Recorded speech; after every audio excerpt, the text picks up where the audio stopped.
Hi teachers, Brother Judd here, and this week I've got a training for you all about extending invitations. So here in the context of the lesson for Ephesians chapter 2, Ephesians 2, it's a great lesson. It's all about building on the cornerstone of Christ. It's about making people feel comfortable at church. You can read the curriculum for yourselves. But down here at the end of the lesson, go through a number of activities, some good videos. And here at the end of the lesson, it says, after sufficient time, invite multiple students to share the blessings they experience from the Lord through prophets and apostles.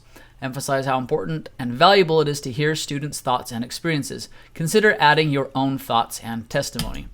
So my guess is if you're going through and you're reading the curriculum and you're getting ready and you see those kinds of invitations, sometimes you think, oh, if I ask that kind of question, I don't know if I'll have any students answer, or I'll always just have the same students answer.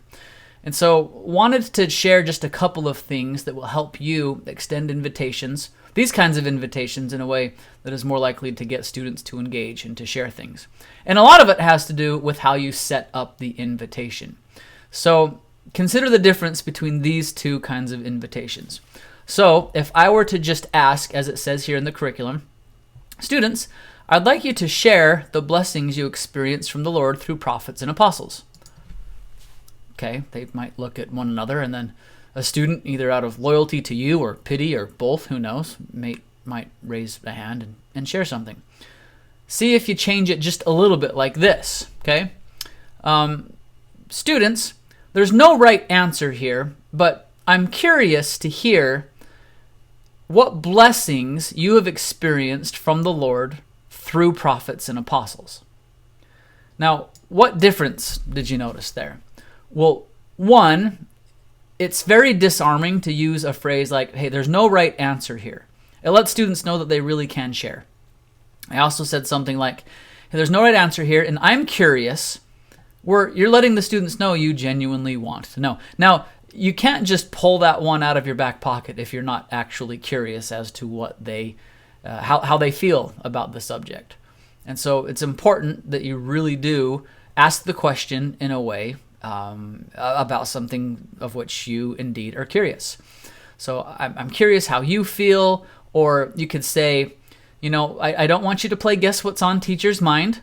There are no right answers here. But I'm curious, and I'm sure others are curious, if any of you have experienced blessings from the Lord through his prophets and apostles. Something like that. And so think about how you set up your question. I'm going to have a few setup lines that I'll put at the bottom of the intro to this, not the intro, what's it called?